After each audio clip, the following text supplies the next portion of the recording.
Hey guys, welcome to another tutorial of iitmonk.com. I'm Vivek, and in this tutorial we are going to see how do we control Node MCU using Google Assistant and Node.js. So this is not your typical home automation based projects where you use any third-party service. So in this tutorial we are going to walk through how exactly do we create a skill in Dialogflow, or how do we create a chatbot or a Google Assistant skill that can be invoked from your phone. And the backend we are going to use it is Node.js. So we'll be also deploying it on your phone, so using which you can control and get the status of your ESP12. This tutorial is mostly to help you understand that how this system works behind the scene and how you can make your own. So at the end of this tutorial, you should be able to implement your own architecture for this kind of stuff. It's okay if you have not heard of Dialogflow or agent, or this terminology might not be familiar with you, but I'll explain in this complete tutorial. So let's get ahead.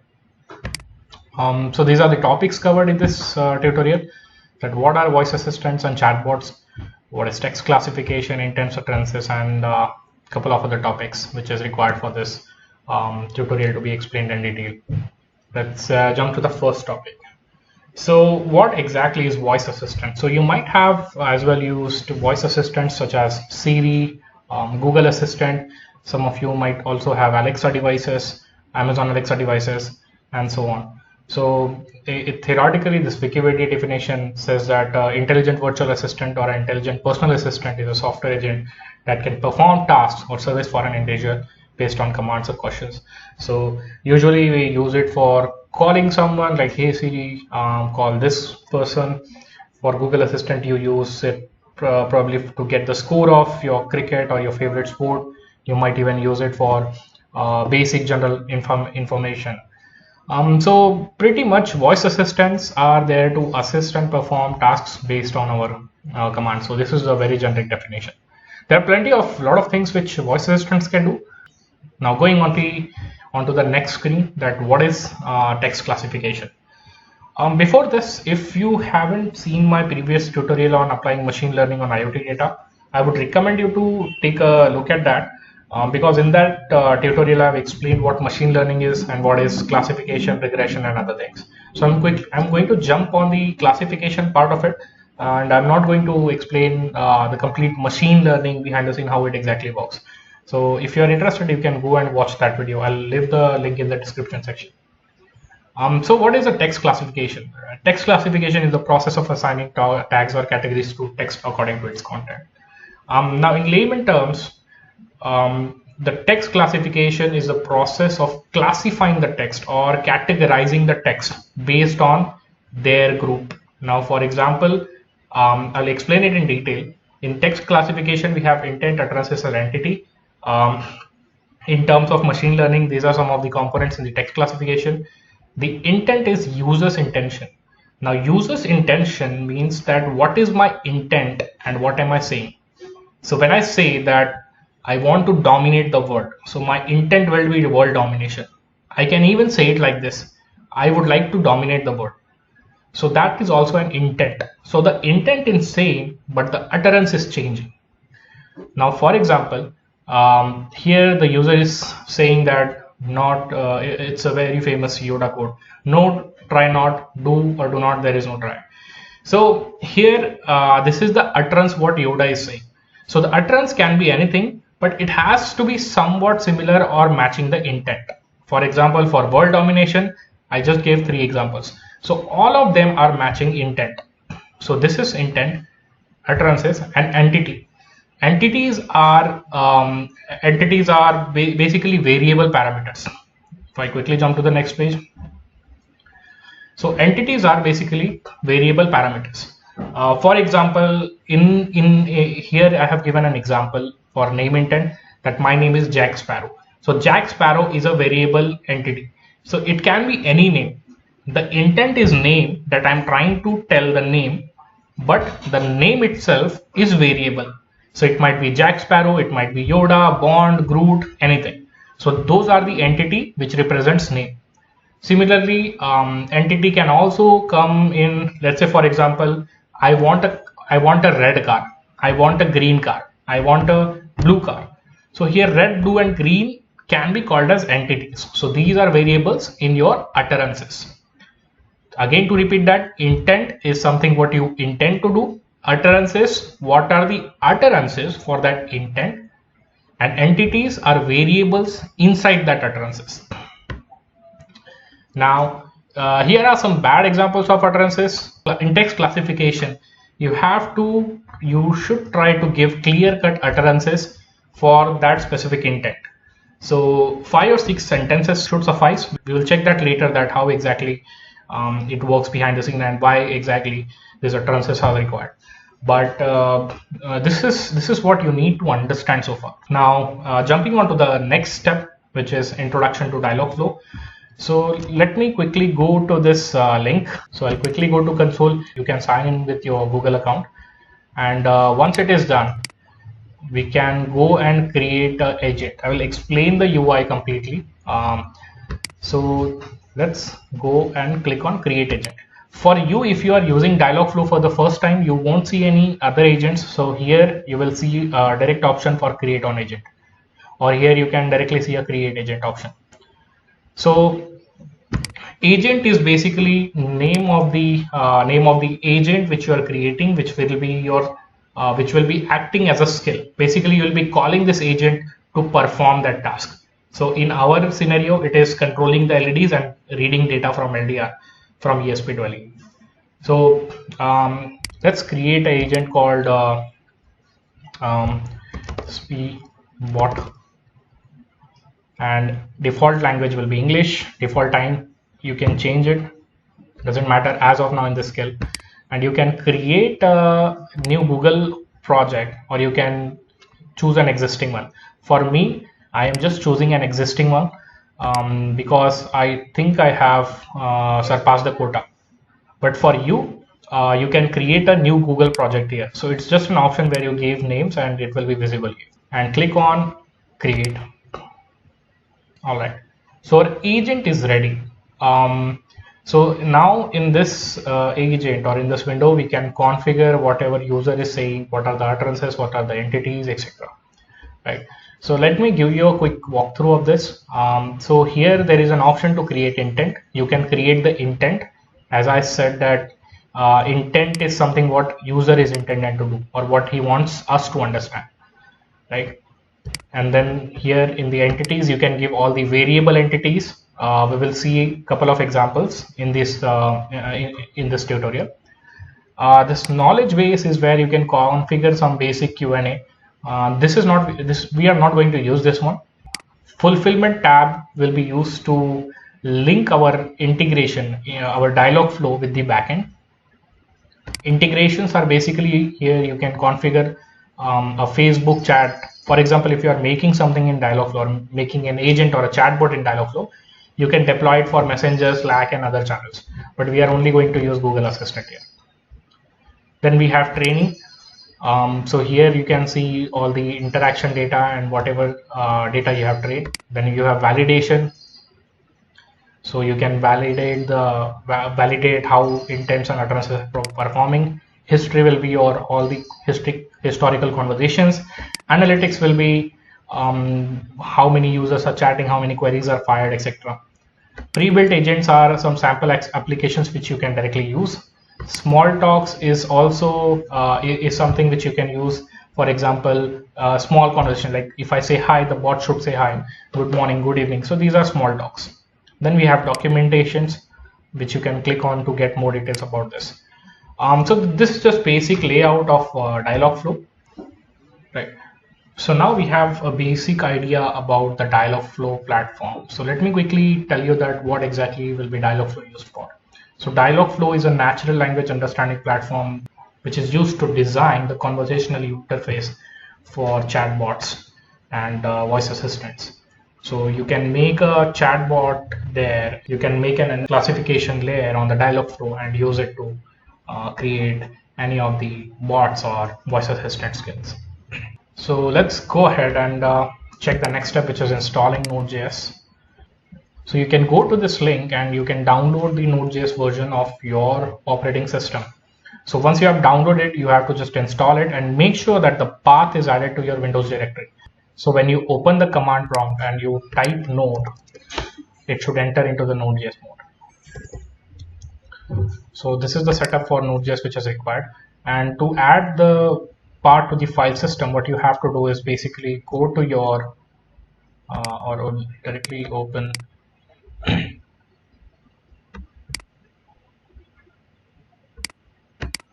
Node.js, right click on that, open file location, and then again we will open the file location. Right. And this path, it should be into your Windows path.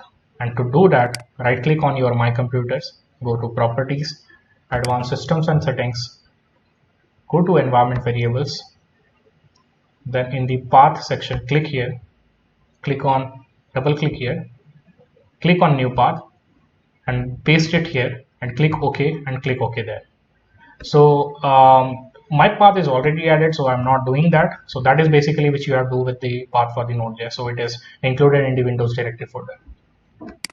Now, moving on to the next step, which is to install the Arduino and ESP32 libraries. So since the Node.js installation is something which I've already explained, and to install the Arduino, you can go to iotmonk.com and check the process of how you can install Arduino on your Windows system.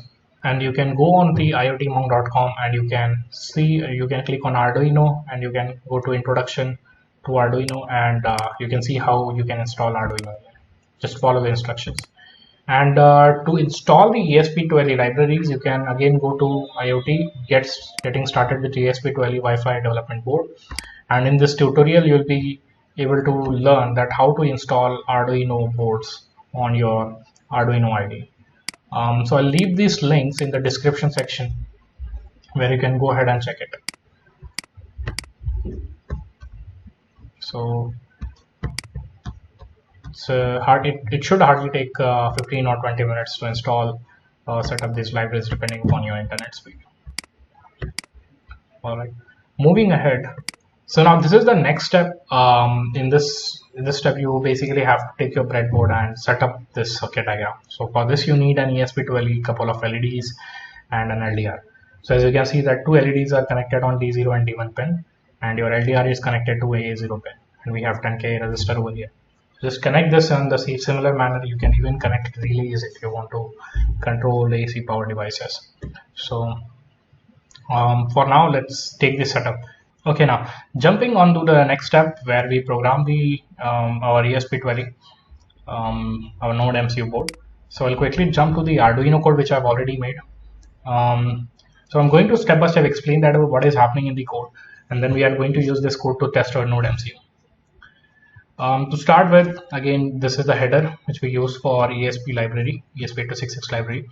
Then we have Wi-Fi ID and password, which you can, it is your Wi-Fi credentials which you have to enter, and make sure that your laptop and your ESP32 are in the same network.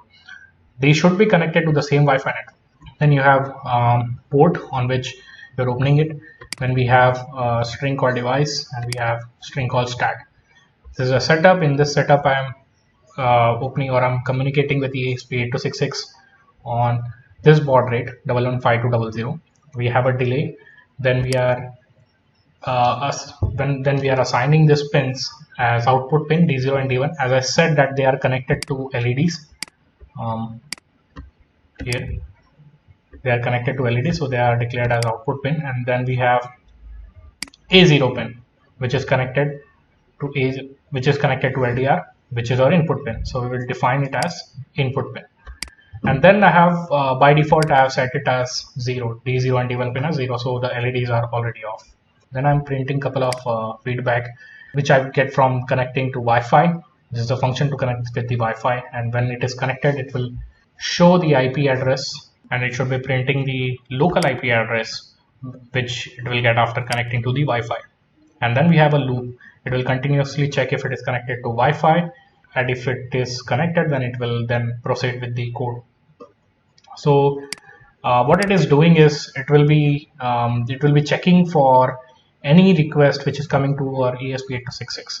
So for example, if the request is IP address /d0/01, then the device will be fan.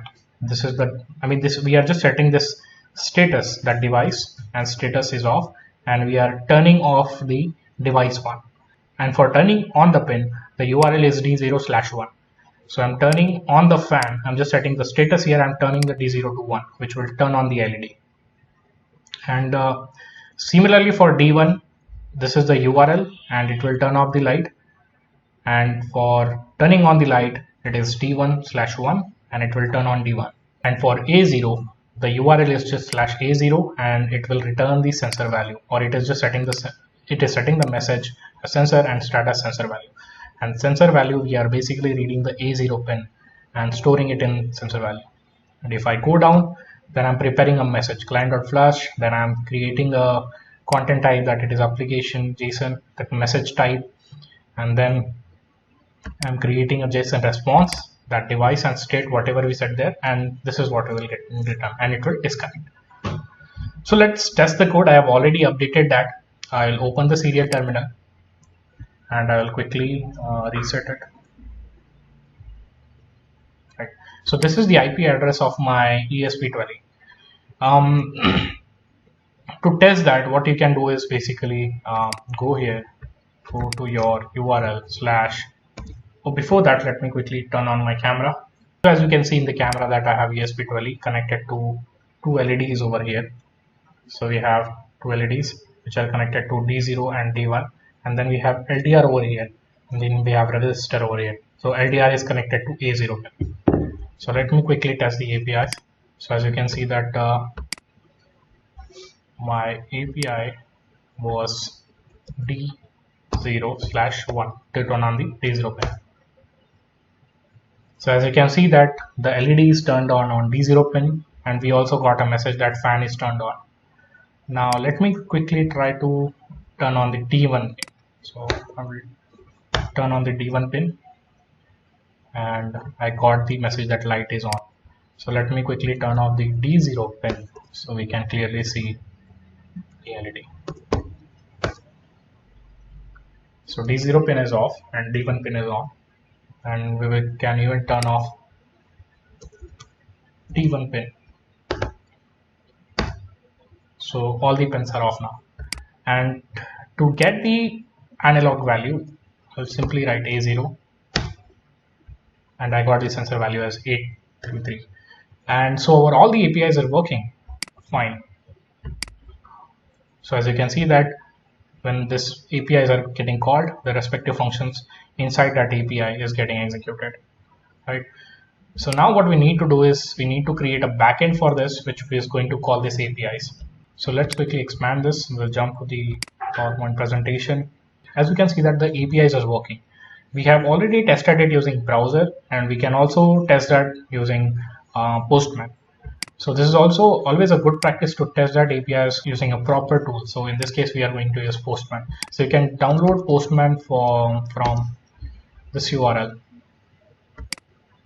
You can download it for your specific version, and then you can install it.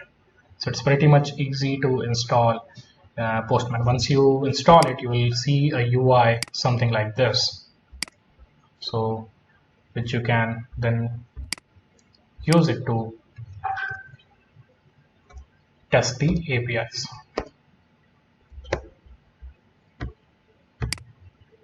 So as you can see, the LED is turned on here.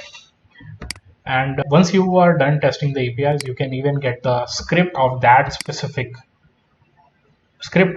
language. For example, you want for Java, you can get a script for Java. It's just a basic script which you can use it to call that specific API. We'll see that in later that how we can use it, but for now this is how it works. So let's quickly jump to the tech and let's understand the architecture. And till now we programmed our ESP82. We created these APIs and we tested these APIs. And if you follow my tutorial on YouTube, there was a tutorial on controlling these LEDs in the local network using a basic HTML page and JavaScript. So in that tutorial, I've explained that how it works in the local network. So it is pretty much same, but here what we are going to do is we are going to give it a proper integration with your Dialogflow or Node.js platform. Now, from the architecture point of view, we have our Google Assistant enabled devices, which might be phone, your Google Home. Then we have Dialogflow. Then we have Node.js. And then we have ngrok, something called ngrok, that we will discuss at later stage. And then we have Wi-Fi to which your ESP12 is connected, right? So the ngrok, basically what it does is whatever port or whatever server you are running on your local system is not accessible outside the system. That is that if you are running any server on your laptop, it is not accessible to other people in the other network, right? So ngrok, what it will do is basically it will make your local IP address a global IP address. So it will allocate a global IP address to your local IP address, and it will make it accessible from all across the net. And we will use this URL. We will use this public URL to interact, to integrate it with Dialogflow. In the next step, we are going to create an agent in Dialogflow. As I've already explained you the UI of the Dialogflow, we can jump to the Dialogflow. Now let's go to the entities and we'll create the entities. As I said, the entities are variables. For example, this is, we can call it as device name. Your first entity is light. You can enter any synonym here. For example, light might be called as something else. So we will enter as fan, and it will automatically take it as fan. You can even give any other name required for this specific appliance. So out of any of these names which are taken, it will always return it as fan. We'll save this. I will create another entity called device status. Now device status is basically the status of the device, which are on and off. We'll also save this. Now in the entities, we actually missed one thing, which is your name of the device, which is light or sensor value. So I'll quickly save it, and our entities are now saved. I'll go to intents and I'll create my first intent, which is your before that, if we go to jump to intents, and you can see this two intents which are fallback and welcome intent. So these are default intents which are already present in Dialogflow. Now for example, if our Dialogflow platform is not able to understand anything, it goes into default fallback intent. And the welcome intent is basically the greeting intent. For example, if you say hi or hello, it goes into welcome intent, like it is welcoming the user. So these two intents are basically by default present in Dialogflow. That we'll check that on later. So let's create the first intent, which is our appliance control. Let's take it as device control intent. And context is something which you set the context for. For example, I am taking a data, so that will be a data context. So I'm telling your name, so that will be name context. Like the context is used to maintain the conversation. So there might be 10 or 20 questions inside one flow, right? So that's how you maintain the context. So using the context, you can keep on asking the question. But in this scenario, it is not required. Events is also not required. So actions and parameters also are not required right now. We'll quickly jump to the training phrase, and we'll add a training phrase. It is turn on fan. These are the utterances which user might say. Now you don't have to worry about including all the utterances, like for example, turn on fan, turn off fan, then turn on lights, turn off lights, right? Because we have already given this in entities. So it assumes that this on and fan are variable. So even if I say turn on lights, it should be able to take it. That we will see the example of now. You just have to give one examples. Now for example, I can even say please turn on light, or I can say can you please turn on light.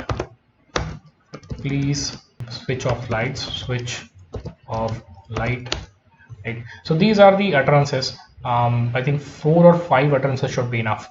So once you are sure, you can go in the response section and you can add a response like okay, doing as you said. This is a very static response which is coming from Dialogflow.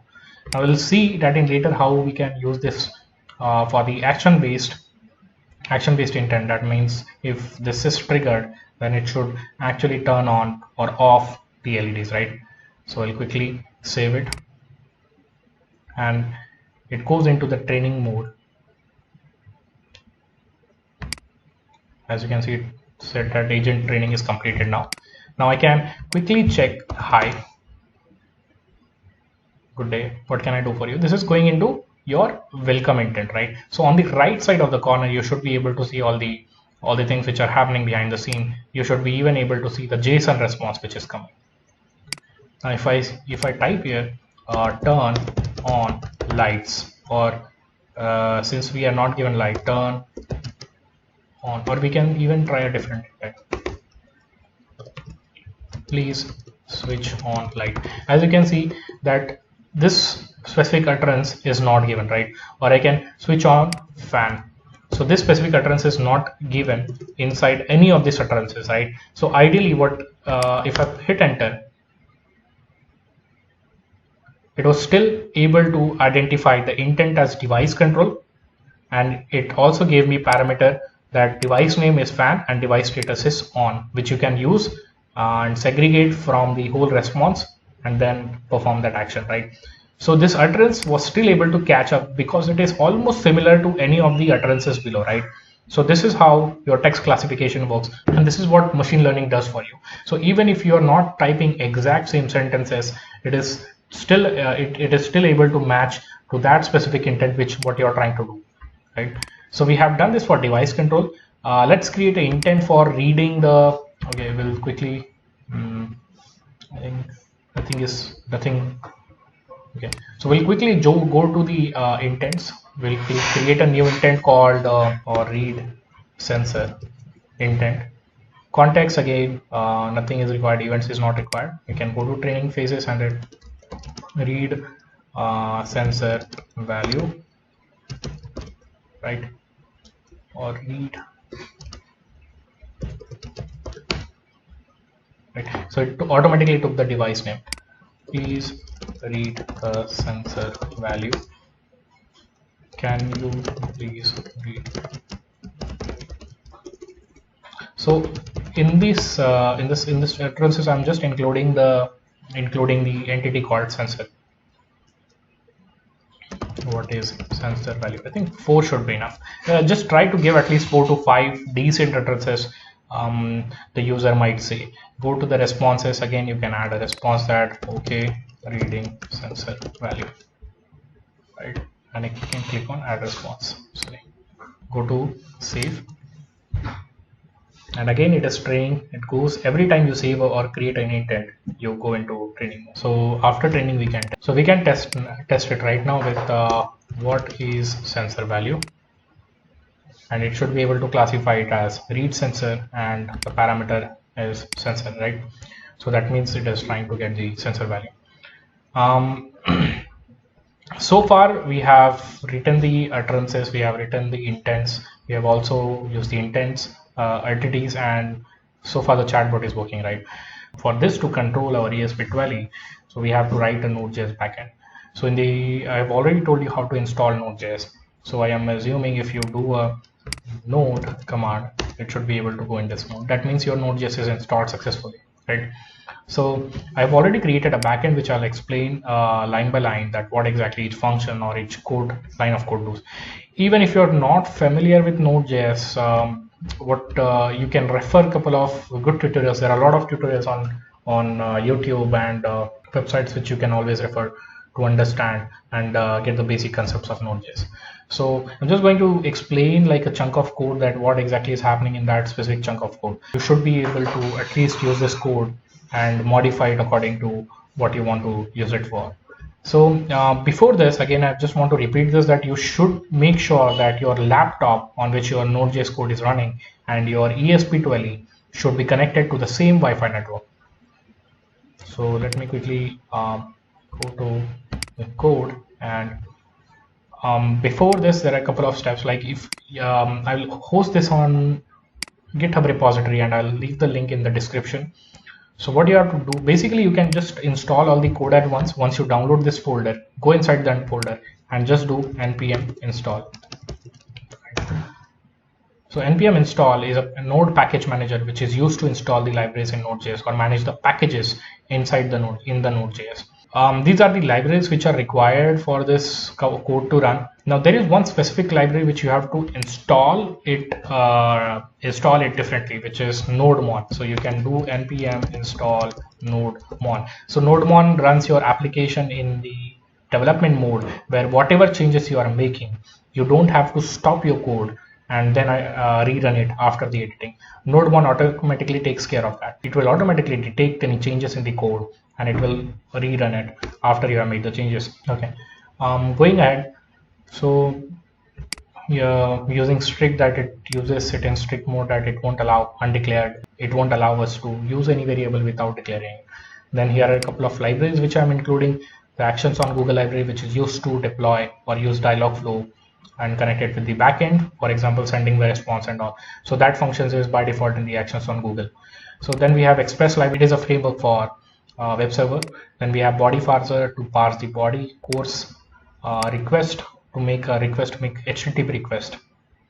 Now regarding this request, right, so as you remember that I've asked you to test it using Postman. The reason for that being that, for example, if you have if you have an API you tested and you want to quickly check with your code if it is working or not, right? So what you can do is you can go to your Postman, go to this code tab, you can click on code, and then you can go in your favorite library or favorite programming language, and you can copy that. So as you can see that I've already created a file named test.js. I will remove everything, I'll paste it here, save it, and when I do node test.js, which is a node is basically command, test.js is your file name, right? So it was able to turn on the lights on my ESP20. Let me quickly show you. Here you can see the Node.js. Let's try to turn it off, right? So I'll, instead of 1, I'll just put it as 0, save it, and then I'll run again this code. And as you can see, it turned off the light. So this is a very quick way of testing the code. It is not very optimized, but it is a quick way of testing your code. And this server itself, you can write it in a very optimized way, but for us to understand it, I'll try to keep it as simple as possible. Then we are into debug mode for Dialogflow.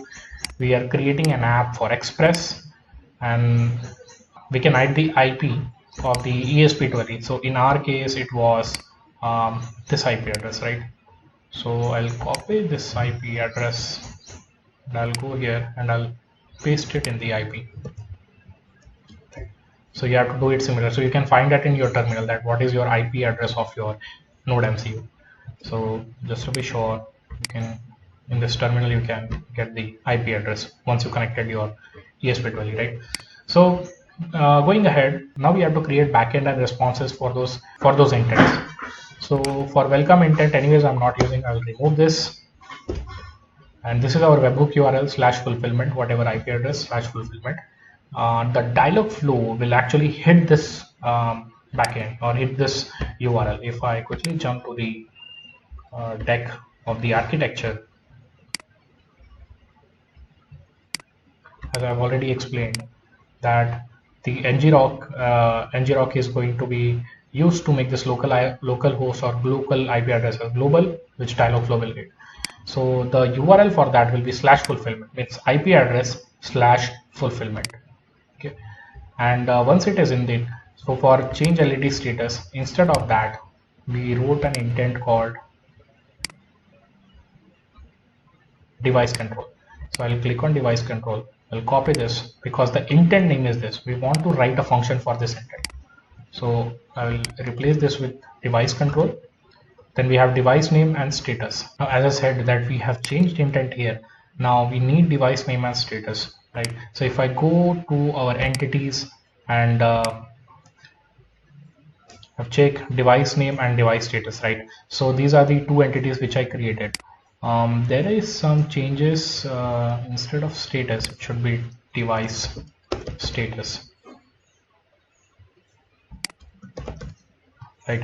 So we are getting device name and device status, and we are getting intent name, right? So once you type that specific utterance, you get intent, then you get device name and status. For example, if I say turn on light, right? So we are getting device name, device status, and intent. So we have device control. If device control intent is there, we are getting device name, device status. We are storing this in these variables. There's two variables, and then we have return a statement, if statement. Like if device name is fan and device status is on, then URL equals to d0/1, right?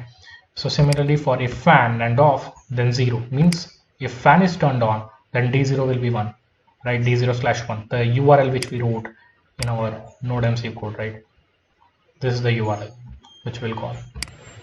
Similarly for lights, d1 and 1.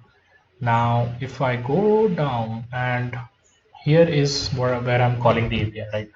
So this is returning a promise that it is definitely going to resolve this chunk of code. So what happens is basically sometimes in generic, if you don't set a response, it has a very specific time duration in which it has to go back to the main program. So promise will actually make sure that the program, whatever the process was running, it is running successfully, or if it is giving error, it should state that clearly. It is just in draft, right? So roughly this is what it does. So you don't have to understand the complete, complete line by line code, but this is just for your knowledge. So the method is get, and using get function, I'm calling this, if you see, IP URL plus URL. So our IP URL was this, and let's say our the rest of the URL is d0/1. So it will automatically add that, right? And you will get a complete URL. Just one more change here, that you have to add slash. You don't have to worry about this change. I'll push the updated code on GitHub. So now if I go down, right, so I get the IP address plus URL, and I'm calling this function. If there is an error, it will just send that conversation.ask is where I'm sending the response that I'm not able to process it. Else it will send that turn that specific device on, right? Whatever we just said. So this is the backend. This is the function to control the device. Now what about reading the sensor data? Now again, we have to create an intent to read the sensor data, right? Here the intent name is different. If I go to intents, and if I go to my read sensor, so the name of the intent is read sensor, right? If I go and click here, yeah, so there was a line change which I just did. So it will just say that device name value is your sensor data, whatever it read, right? So we are storing this device name. We are getting this device name here, which will be your analog pin or sensor pin, whichever we configured, right? And then again we have the promise function, IP address /A0, right? So let's remove this slash from here, which is not required, which we have already given in here in the IP address, right? So it's not required.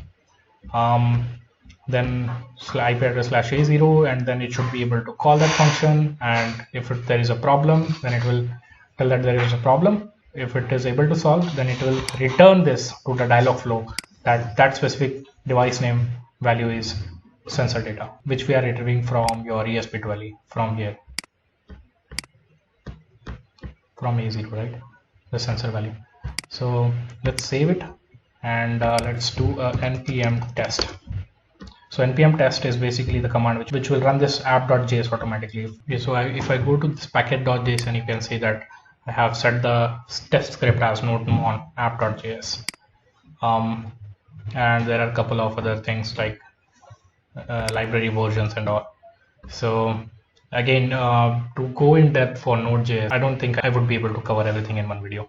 So I would recommend that you can just refer any YouTube or Google links to learn basic Node.js. So from our point of view, everything is running, and the server is running on 8050 port, which I've already set here in the application, right? Now the next step is to integrate this with the Dialogflow. So we have seen creating Node.js app, then we are integrating Dialogflow with Node.js in this backend. Before this, let's install the ngrok. So for ngrok, you can go to Google, type ngrok, and you can download your ngrok from here. So there is no installation, you just have to extract that package, and you have to also include that in the Windows path. It is the same process of how I have included for Node.js. Just make sure that the path for ngrok is included. So once you have done, you should be able to see the ngrok. When you type this ngrok terminal, it should display all the all the commands with respect to that, right? Now to start the server, simply type http ngrok 8050, which is our port, and hit enter. Sorry, 050. It is other way around. ngrok http 8050. Now this is the IP address which we got, right? So this IP address will be active for 7 hours. Now go to edit and copy this URL.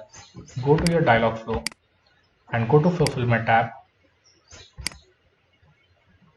and fulfillment tab, and enable the webhook. So that means right now it is actually seeking those responses within the dialog flow itself, whatever response we set, right? But we want it to take it from backend. We want it, this webhook, we want this dialog flow to hit the backend every time an intent is getting detected, right? I'll paste it and slash, as I told you that this is the URL for fulfillment, and I'll paste it here and I'll save it. Okay, so the backend is now integrated with the dialog flow. There is only one step missing, which is go to intents, go to device control, and right now, as you can see, it is taking the default response, but we have to make sure that it is hitting the end our dialog flow or the backend. Here you can see there is another fulfillment tab. You just have to expand it, go down, and enable the webhook call for this intent. That means whenever this intent is detected, it will hit the webhook or hit that URL, which will hit our URL. I'll save this. Go to intents again. We'll do similarly for read sensor. Go to fulfillment, expand it, and enable the webhook. And I'll click on save. Right. So now notice this. This is the default response, and what is the response we will get after hitting the utterance, right? Let me turn on the camera for this. Hopefully it should work. I've not tested this directly. If I type here turn on light, okay, as you can see the lights are turned on, and if we check the backend, yep, we got a response. So this is a JSON data. We are seeing at what exactly is happening behind the scene. But the point is that it was able to turn on the light. Now let's try to turn on the light. Turn off light. Right. It was able to turn on the light. Now let's try to turn on the fan. Perfect. Now we'll turn it off fan. Let's try to get the sensor value. What is sensor value?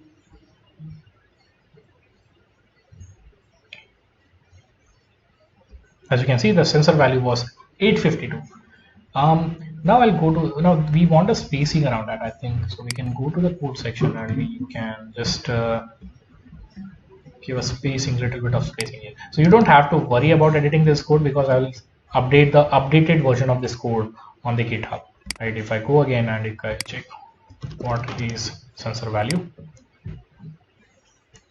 perfect. It should be able to take proper spacing. Now this looks great. So our dialog flow agent works perfectly. It is integrated properly with our backend as well.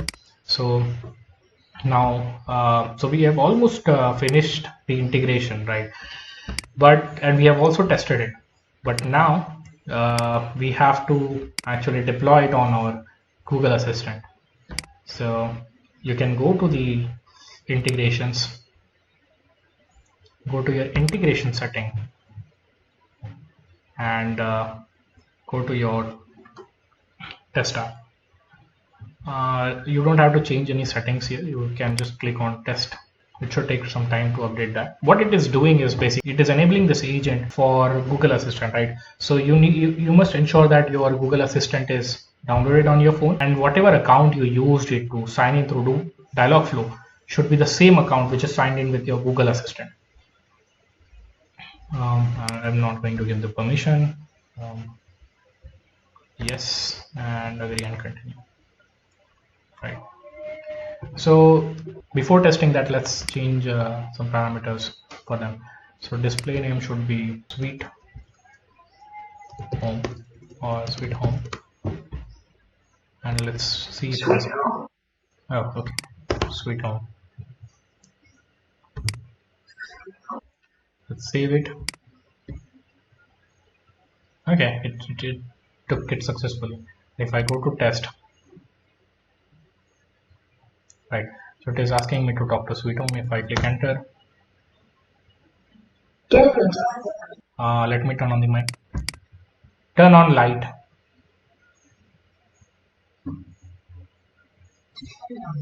Now as you can see, it was able to turn on the light, right? Now let's say turn off light.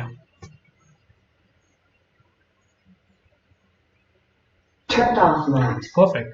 Now it should also work with your phone as well.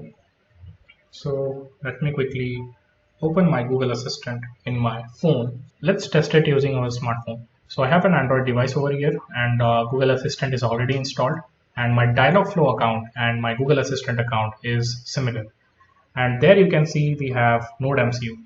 So if you remember, the name of the app was Sweet Home. So I'll quickly invoke my Google Assistant. Talk to Sweet Home. Here's the test version of Sweet Home. Hi, how are you doing? Turn off light. Turned off light. Turn on fan. Okay, doing as you said. So fan it was not able to listen. Turn on light. Turned on light. Turn on fan. Turned on fan. Now let's try to read the sensor value. I didn't get that. Can you say it again? What is sensor value? Sensor value is 885.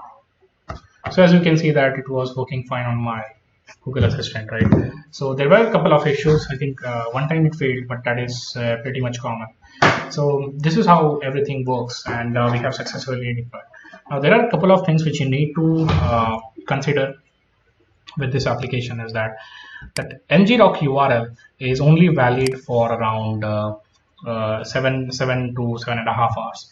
So that IP will change. So this is not complete solution of how you can do it permanently. One way is to open the IP address in the router, but I would not suggest that.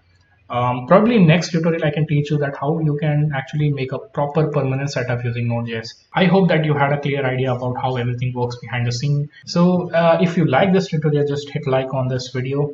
Subscribe to my channel. One of the points which I want to discuss is that I'm active on Instagram. So any updates of my new projects, you can find it here.